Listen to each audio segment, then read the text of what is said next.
What's up, and welcome to a Mental Health Monday Live. My name is Riggs. Today's live stream is powered by Hearthead Helps, mental health life coaching, helping people take their first step to talk therapy.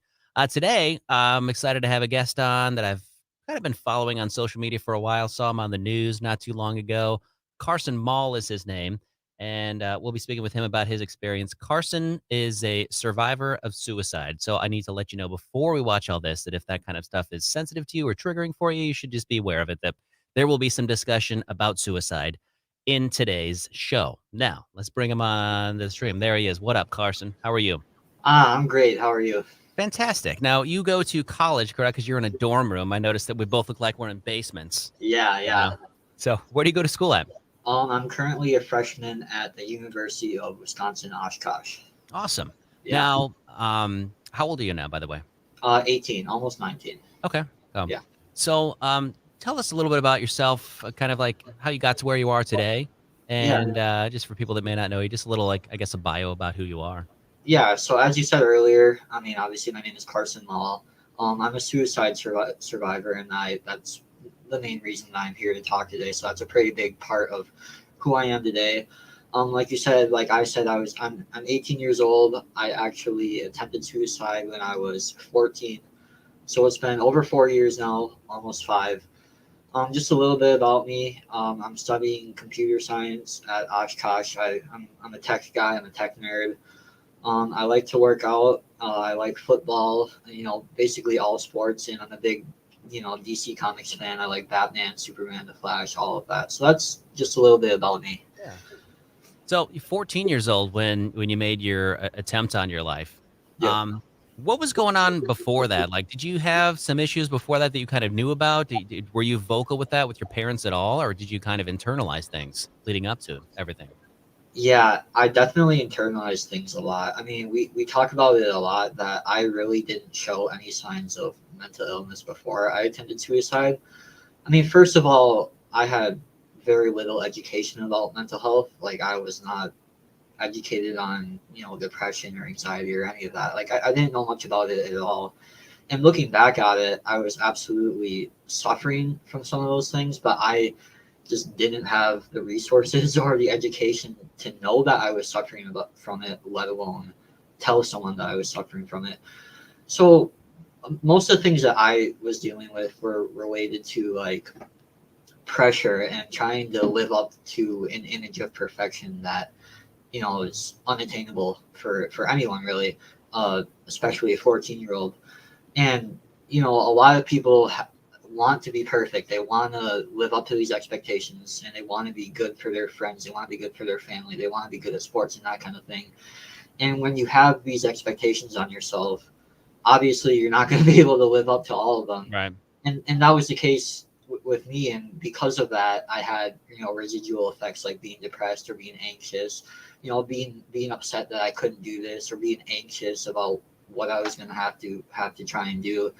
And like I said, I didn't know what that was at the time, so I wasn't able to thoughtfully communicate it to people who could have helped me. Do you think that going up to the moment when you made your attempt, were there other things that you were doing to kind of get attention to kind of maybe show some warning signs a little bit in your mind, do you think? No, for me, it was actually the opposite. I really just kept it really deep down inside. Like, I did not want anyone to know what I was struggling with, or even when I had gotten to the point where in my brain I was like, I'm going to try and take my own life. I didn't show any signs. I didn't want anyone to know, which is a very rare case, but I find that it's actually a lot more common than you think. And it's just because people do that, they don't talk about it. But I was one of those cases where I just did not want to let anyone in on it. I didn't want anyone to know. I didn't show any signs. I didn't want any attention. I just was struggling with it on my own, and that's what I was going to do. What What? like talk me through when it happened. Was it like a daytime thing? Was it a nighttime thing? Like when you kind of decided this is what I want to do? Like what was going through your mind? Yeah, it was a daytime thing. I had gotten in an argument with my parents that had really upset me. Like, I felt like I was just a complete failure. I felt like I had let down everyone around me, and that I wasn't who I wanted to be. And after that, the thought kind of just popped into my head. I'm like, well, well, maybe if I'm not good enough for myself, if I'm not good enough for everyone, then maybe just shouldn't be here. And it was around, I think, 3 o'clock in the afternoon that I made that decision. And that thought was put into my head, and I just waited the rest of that day. And early that next morning, when everyone was asleep, was when I attempted. Did you did you want to die, or did you want someone to step in and intervene and say, "Hold on, you're going to be all right. We can find you help." Yeah, that's something we talk about a lot, and it's a big myth surrounding suicide is that the person attempting, they want to die, like they just want to. It's not. It's hard for me to explain really, but the best way I can describe it is not wanting. You don't want to leave your family behind. You don't want to leave everything you have in life behind. The things you want to escape from and the things you want to leave behind are those feelings of helplessness, those feelings of sadness, those feelings of anger. It's way more about trying to leave those feelings than anything else. So it absolutely did not want to die.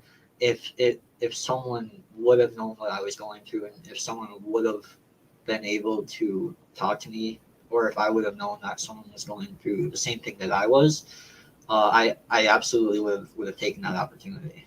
Yeah. So after this happens, obviously you survived, which I'm glad you're still here. But what happened after the attempt? Who found you? Like what happens moving forward? Did just Well, yeah. So this kind of goes back about to the not wanting to die thing. Like, yeah. I'll be like just completely 100% like open and honest with this. Like, I attempted to take my own life with a shotgun shot to the face. Like, obviously that's it's very hard to survive that, right? And so when I did it, I woke up and my mom had found me. I was out in the garage. Um, my mom found me, and when I woke up, obviously I was in a pretty large amount of pain and turmoil, obviously. Yeah. And at that point, I was in a lot of distress, and I didn't really have conscious thoughts per se, but I had kind of this instinct that, wait, you survived, you're still alive. There's a reason for that, right? And like I said, it wasn't something that I thought in my head at the time. It's something that I know today, that I'm still here for a reason, and I did not die that night for a reason. But it was like an instinct I had immediately in the moment that you're still alive. Now you're still pretty injured, so you might not be. So now you need to fight to stay alive, and so I did. So you're still here, which is Yes. amazing. Yeah. Now moving forward, now what is the what do you do afterwards? What is the treatment like? How obviously you had to get yourself, probably some surgery and just get yourself, fixed, I guess you could say, Yeah. as best as you can with plastic surgery or whatnot that you had to do. What was that like moving forward after that? Well, yeah. Basically, immediately there was, life-saving surgery. Like I was airlifted to a nearby hospital, and like when I got in the helicopter, like when they picked me up, they radioed ahead to the hospital. They're like, "Hey, we're bringing this kid in, but we're just gonna let you know that he's probably not gonna be alive when we get there." But like I said, I was just fighting to survive at that point, and that's a very powerful thing. It can be very underestimated, but I immediately had surgeries to kind of stabilize my breathing to make sure that I could, breathe properly because I had a lot of blood and stuff in my lungs and that kind of thing. Yeah. Um, and then and then from there, I they transferred me to the Children's Hospital in Milwaukee, which is one of the best hospitals we have in Wisconsin. And from there, I stayed there for 6 weeks as an inpatient immediately after my suicide attempt, where I had, I think, during those 6 weeks, I had 7 or 8 surgeries just to make like my facial structure just stable, not even functional at this point. Like I still could not eat orally, I still could not drink anything orally, and there was a couple weeks where I couldn't speak orally. But I just had surgeries just to make everything stable, so my face just wasn't falling apart, but like it was after I had attempted suicide. So once we get those kind of baseline surgeries where I'm stable, I'm not just falling apart, then we can kind of focus on rebuilding to be functional. First of all, being able to eat, being able to talk, being able to drink, that kind of thing. And then in these past few, probably these last, mostly the last year and a half, 2 years, we've gotten into surgeries more for appearance, trying to restructure my face to, fix the parts that were broken a little bit. Yeah. And I think I had just a surgery literally 6 days ago. Um, I think it was my 16th total. So that's kind of been just a little overview of what that has been like over these past almost 5 years. Physically repairing you is obviously important to you, but how about mentally repairing you? How do you focus on working on your mental health to make sure that you stay healthy, you stay on the right path, and you get those emotions out instead of going down that path again and where you were when you were 14? Yeah. Well, because of the situation that I was in and because of what I did, I was kind of obviously forced into a situation where I had to get help for my mental health because it was in a point where I was a harm to myself, and that's pretty much as low as you can go, right? So I was forced into a situation where I had to see a therapist, a psychiatrist, that kind of thing. But even all these years after, where I'm in a stable mental condition and I'm not a harm to myself or others, I still continue therapy, because everybody struggles with bad thoughts. Everybody gets down. Everybody's sad. Everybody gets angry. But there are people who have studied the brain, and they can tell you what will work for you, and they can work with you and tell you how to minimize and how to negate those negative effects. And I think it's really important that you find someone like that. It doesn't necessarily have to be a therapist or a psychiatrist, but someone who will work with you and someone who knows you and knows what your thoughts are and knows what you're going through, and they can kind of give you an outside perspective as someone who isn't caught up in that moment where they're sad right now or they're angry right now, because that can kind of cloud your thoughts a little bit. And I think it's really important to have someone to talk to like that, and then they can give you ideas or they can give you suggestions about possibly how to make that better. Yeah. Yeah. Let me ask Let me you, ask you. it's maybe an odd question. I don't know if it's offensive or not, but do you regret your decision to try to end your life, or do you think that it changed you in a good way? For a long time, I did regret my decision. The first probably 3 years were just they're really bad. I'm not going to sugarcoat it at all. They're the worst years of my life. I There's lots of pain I went through, lots of struggles that I went through. But over these last couple years, where I've started to kind of accept it, and not only accept it, but use it to help others, it's changed my whole outlook on it. I think I'm a much better, much more mature, much more experienced person because of everything that I've been through at such a young age. And then I can use that to help others. Like I've had other 14-year-olds comment on my TikToks or like message me on Instagram telling me that like they were in a place that I was where they were ready to try and attempt to take their own life, and they didn't because they saw that I was going through it and they saw that I made it out okay. So for a long time, I regretted very, very deeply what I've done. But over these last couple of years, I would not change a thing because I think it's made myself a better person, and I really love using it to help others, and I wouldn't take any of that back. Yeah. Yeah. You You mentioned your mentioned. social media, your Instagram and your TikTok, where I checked your TikTok. You got like 120,000 followers. You got a lot. You got a huge audience there, a big reach of people you can talk to.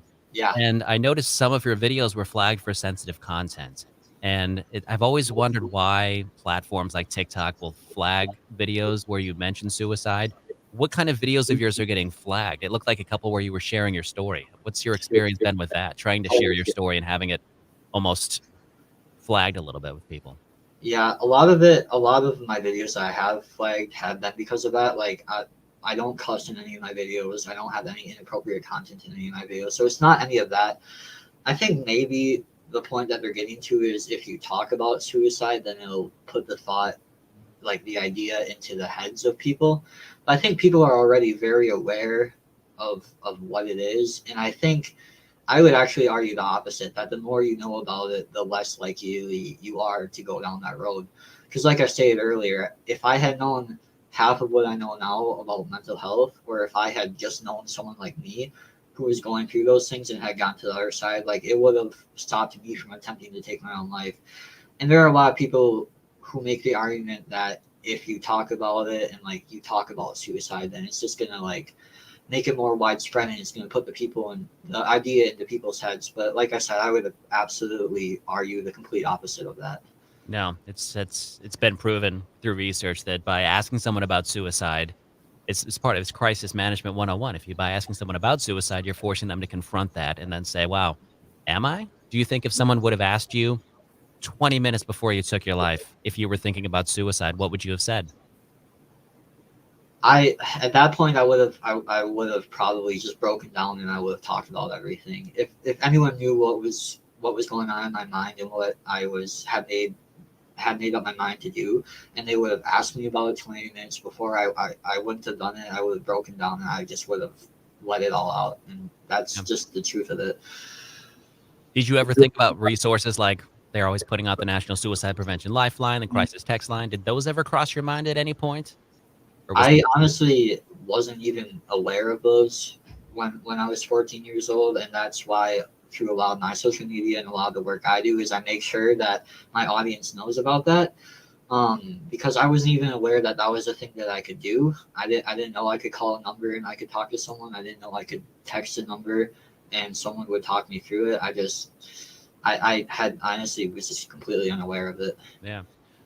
We obviously live in a very judgmental society now. So while your story is incredibly inspirational and what you've been through is amazing, and I'm glad that you're using your voice for positive now to help people, do you still get a lot of the people that are ignorant about mental health, the people that make comments about your appearance, the people that say hurtful things to you still? And how do you cope with that?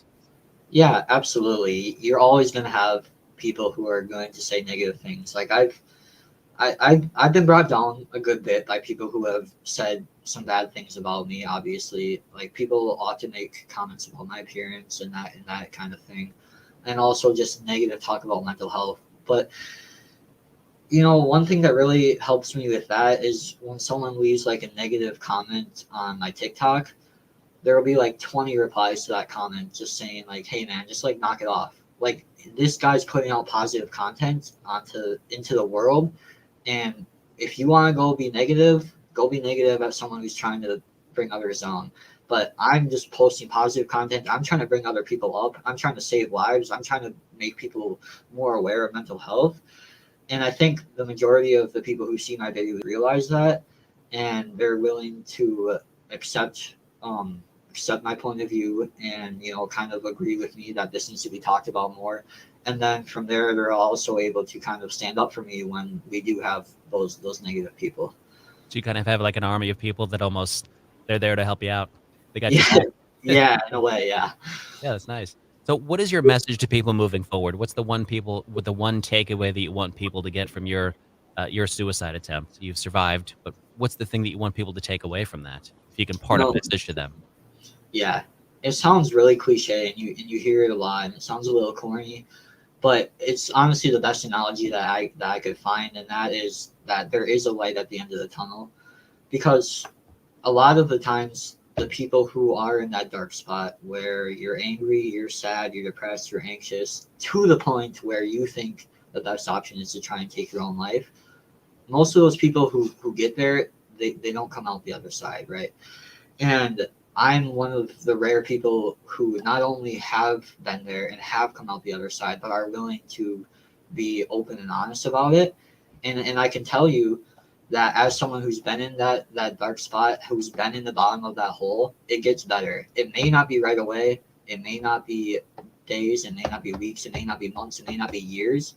But it will get better, and you just have to live for that. You have to live for when it does get better, because I promise it will all be worth it. And that's just the best advice I could give.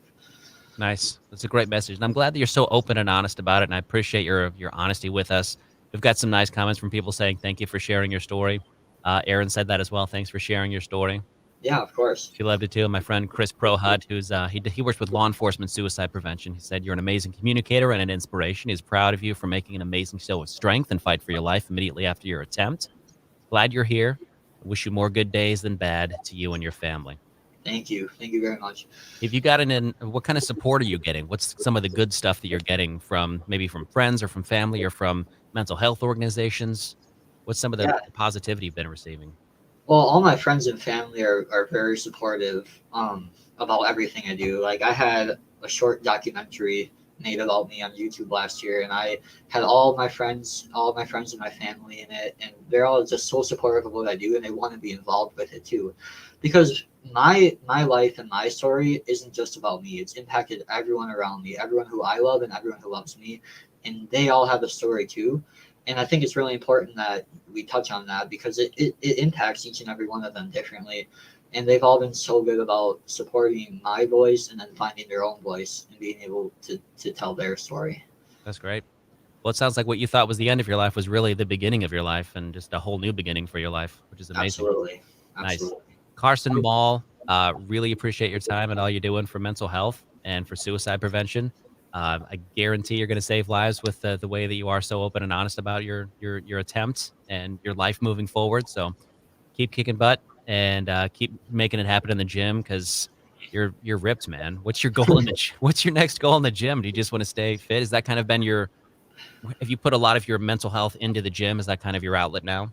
Yeah, absolutely. I started off lifting because I played football in high school and I just wanted to get bigger for that. But now that I'm done with that, I kind of just put a lot of my negative emotions and I go in the gym and I just pump some iron and it makes me feel a lot better. So, Nice. What other forms of self-care do you use? Obviously going to the gym. What else do you use to kind of keep you in a good spot? like I said, I still go to therapy to this day. Like I still talk to people who know about it. And honestly, it's just a support system I have around me. Like I have such good friends who I can text them at 2 a.m. when I'm struggling and they'll pick up their phone and they'll talk me through it and they'll help me out. So I know a lot of people don't always have such a good support system like that around them, but I think at least everybody has at least one person who they really care about and they care about them. And I think it's really important when you are struggling and when you do need that support and you need that support system. I think it's really important to go to them. Yeah. And there's always the suicide prevention lifeline. It's 1-800-273-TALK. And you can also use the crisis text line. You can text hello to 741-741 and text with a crisis counselor. And somebody will be right there right away. And they're there to talk to you. So you don't have to feel like you're alone. Carson Molle, again, thank you for your time. And thank you for coming on the podcast today. Appreciate it. Yeah, thanks a lot for having me. Of course.